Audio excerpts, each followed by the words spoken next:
नमस्कार मित्रों, मुफ्त के उपचार चैनल में आप सभी लोगों का स्वागत है। आज मैं बताना चाहूँगा कि च्यवनप्राश मेरे लिए किस प्रकार से लाभकारी और कितना लाभकारी, किन किन बीमारियों के लिए लाभ होता है, ये सब का सब इस चरक संहिता में दिया गया है। तो इस चरक संहिता में कहाँ पर दिया गया है मैं बता दूँ। द्वितीय खंड लेंगे तो उसमें चिकित्सा स्थानम करके है और उसमें रसायनाध्याय है, जिसमें रसायनाध्याय में पहला ही अध्याय है। उसका 70 से 74 श्लोक तक इसका वर्णन दिया गया है और ये किस प्रकार से किन किन बातों के लिए लाभकारी है, इन सभी बातों को मैं लूँगा। बड़ी ही सुंदर सुंदर इसमें बातें कही गई हैं। लिखा है काश श्वास हरश्चैव विशेषेणो प्रदृश्यते क्षीणक्षतानां वृद्धानां बालानां चांगवर्धनम। अर्थ बड़ा सरल है। काश कहते हैं खांसी को, संस्कृत में काश खांसी को बोलते हैं। और श्वास हर, श्वास की जो भी तकलीफ़ें हैं उन सबको हरण करने वाला है। और हरश्चैव च एव विशेषेणोपदिश्यते, इसके लिए विशेष रूप से कहा गया। माने अगर जो किसी को स्थायी खांसी रह रही हो, सूखी खांसी है, बहुत दिनों से परेशान है, तो वो इसके लिए विशेष रूप से काम करेगा। श्वास रोग, श्वास की समस्या में जैसे किसी को सांस आ रही है, बहुत समस्या है, आयुर्वेद तो कहता है कि सबसे ज़्यादा घातक यदि कोई बीमारी है तो श्वास रोग है, क्योंकि ये असमय में ही व्यक्ति को ले जाता। कारण ये उसको ऑक्सीजन मिलती नहीं है। एक तरह से मान लो बिना फंदा के फांसी होती है, ये सीधी सी बात ये है। और क्षीण क्षता नाम, क्षीण माने जो मतलब क्षीण माने कमजोरी से, क्षत माने जो आहत हैं लोग, ऐसे लोगों के लिए बड़ा ही लाभकारी है। वृद्धानाम, बूढ़े लोगों के लिए। बालानाम च अंगवर्धनम, बच्चों के अंगों को बढ़ाने वाला है। और इसके बाद स्वर क्षय रोगम हृदय रोगम वात शोणितम पिपासा मूत्र शुक्र स्थान दोषांश्चाप्यपकर्षति। स्वर क्षय माने जिसका, स्वर क्षय का एक अर्थ जिसको हम आजकल कहते हैं गला बैठ जाना। जिस व्यक्ति का गला बैठ गया उसे खिला दिया जाए, वो तुरंत ठीक हो जाता है। जैसे कि अधिक बोलने वाले व्यक्ति होते हैं, कथा प्रवक्ता ले लो, कोई भी अधिक बोलने वाला है, नेता लोग हैं जो ज़्यादा बोलते हैं, उन लोगों को यदि ये खिलाया जाए बड़ा ही अच्छा लाभकारी होता है। क्योंकि स्वर क्षय माने जिसका गला बैठ गया हो उसके लिए बड़ा ही अच्छा होता है। हृदय रोगम, हृदय के रोग, हृदय के रोग क्या है, हार्ट अटैक, इस पर काम ये कम करता है, लेकिन करता है। पर हृदय के अन्य रोग होते हैं, जैसे हृदय की बहुत सारा हृदय का क्षेत्र डैमेज हो जाता है, या उसकी पल्स कम ज़्यादा हो, नियंत्रित ना हो, क्योंकि सब पल्स से चलता है। तो इसमें अगर जो पल्स नियंत्रित ना हो तो उसमें ये बहुत अच्छा काम करता है। और अन्य मतलब उसके पंप का वो कुछ समस्या आ गई हो पंप करने में ब्लड को, तो उसमें ये बड़ा अच्छा लाभकारी होता है, उसमें अच्छा लाभ करता है। इसके बाद है वात शोणित। वात शोणित कहते हैं वात पित्त को। जिस समय हमारे ब्लड में वात रोग घुस जाता है तो वो हमारे लिए वात शोणित की ही श्रेणी में आता है। माने जो जिसके ब्लड में वात प्रवेश कर गया उसको दूर करने के लिए बड़ा अच्छा है। पिपासा, जल्दी जल्दी प्यास लग रही हो, प्यास उसकी दूर ही ना हो रही हो, उसके लिए बड़ा अच्छा लाभकारी है। मूत्र शुक्र स्थानम, तो इसके लिए कहते हैं मूत्र शुक्र स्थान के लिए कहते हैं, जैसे मूत्र का स्थान क्या है, मूत्राशय, शुक्र का स्थान शुक्राशय, इनमें यदि कोई विकृति है, समस्या है, तो इसके लिए भी बड़ा अच्छा लाभकारी है। दोषांश चाप्यकर्षति, दो इन सभी दोषों को चा अपि कर्षति, उसको दूर कर देता है। अस्य मात्राम प्रयुंजित योपरुन्धान भोजनम अस्य प्रयोगाच्यवनात् सुवृद्धो भूत पुनर्युवा। कह रहे हैं कि इसमें अस्य मात्राम प्रयुंजित, इसकी मात्रा को ही लेकर के इसकी एक सीमा होती है, इतना ही प्रयुंजित, उतना ही उपयोग करे।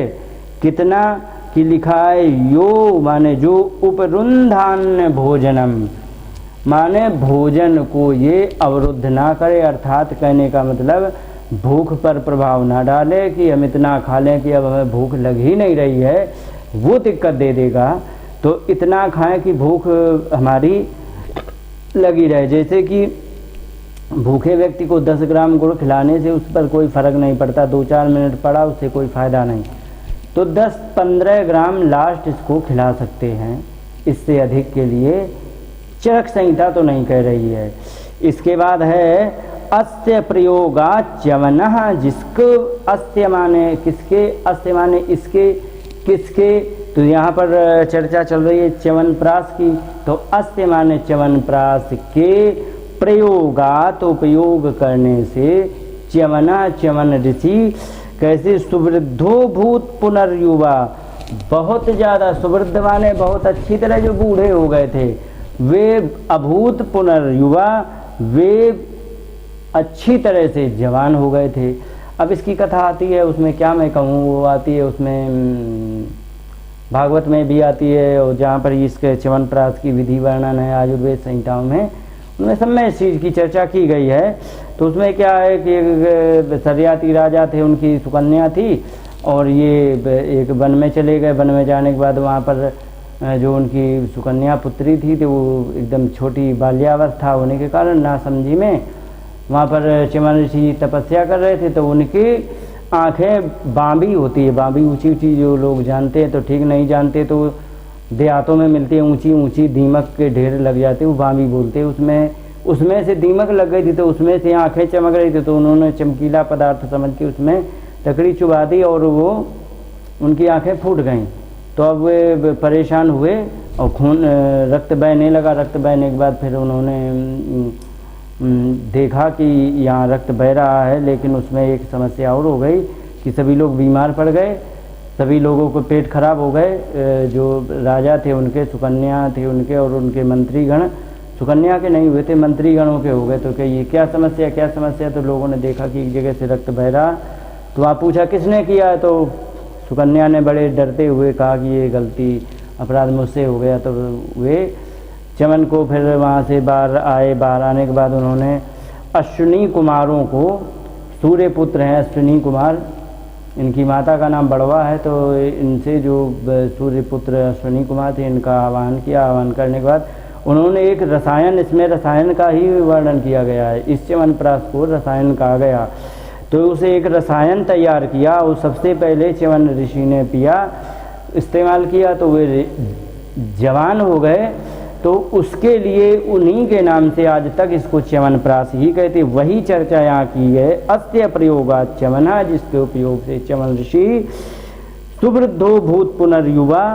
सुवृद्ध माने बहुत अच्छी तरह, एक वृद्ध होगा, एक सुवृद्ध माने एक बूढ़ा हो गया, एक बहुत अच्छी तरह बूढ़ा। तो सुवृद्ध माने बहुत अच्छी तरह जो बूढ़ा हो चुका था, अभूत हो गए थे, पुनर्युवा फिर जवान हो गए थे। इस प्रकार से बताया। और आगे भी कहा है, मेधा स्मृति कांति मनामया आयु प्रकर्ष बलमिंद्रियाणाम स्त्रीषु प्रहर्षम परमाग्नि विद्धम वर्ण प्रसादम पवनानुलोम्यम।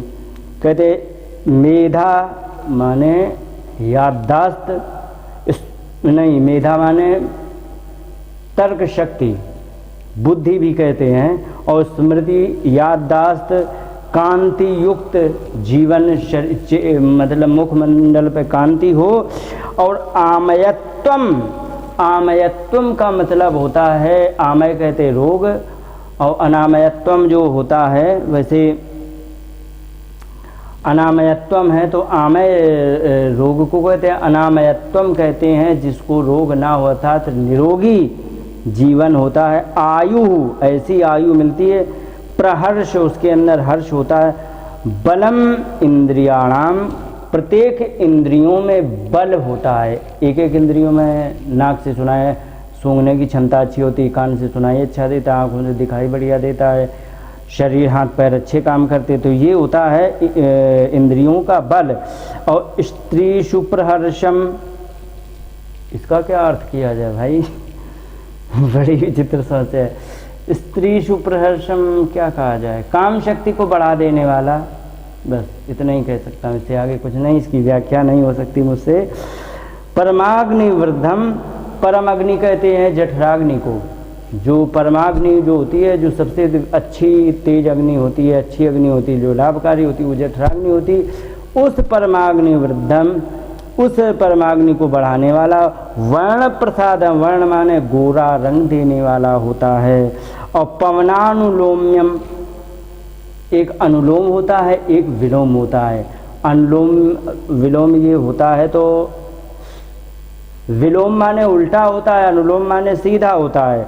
माने पवन को अनुलोम माने सीधा कर देने वाला, अर्थात ये वायु रोग को दूर करने वाला, या हम कह दें वायु रोग से छुटकारा दिलाने वाला, या फिर बिगड़ी वायु को ठीक करने वाला, ये हम कह सकते हैं। और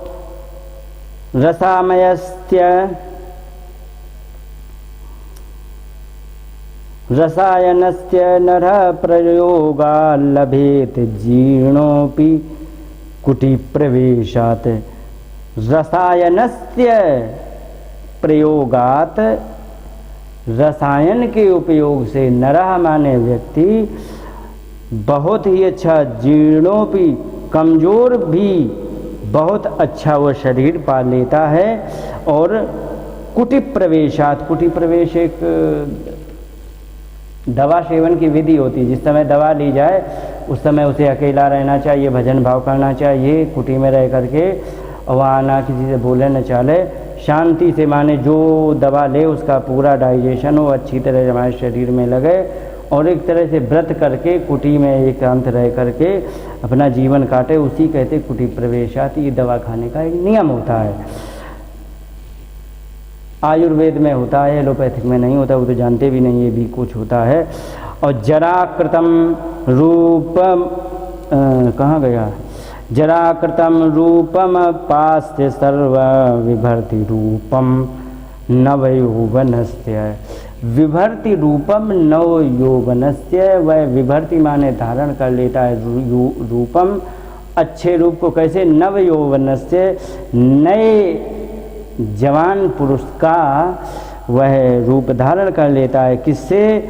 किससे धारण कर लेता है? जराकृतम रूपम अपास्य, रूप का अपास्य माने रूप का जो क्षय हो जाना, रूप का बिगड़ जाना, वो किसके कारण? जराकृतम, बुढ़ापे के द्वारा। जो माने सीधी सी बात इसमें ये कही गई है कि जो बुढ़ापे के कारण हमारा रूप बिगड़ जाता है, तो वो क्या होता है, जो भी सर्वम का मतलब जो भी विकृतियाँ हमारे शरीर में आ जाती हैं, खाल लटक जाना, कमजोरी आ जाना, बहुत सारी बातें हैं, धातुएं कमज़ोर पड़ जाना और शुक्र कमजोर हो जाए, आदि आदि जो होते, सर्वम सभी समस्याओं का विभर्ति रूपम नव यौवनस्य, नए जवान पुरुष का वह मतलब रूप धारण कर लेता है।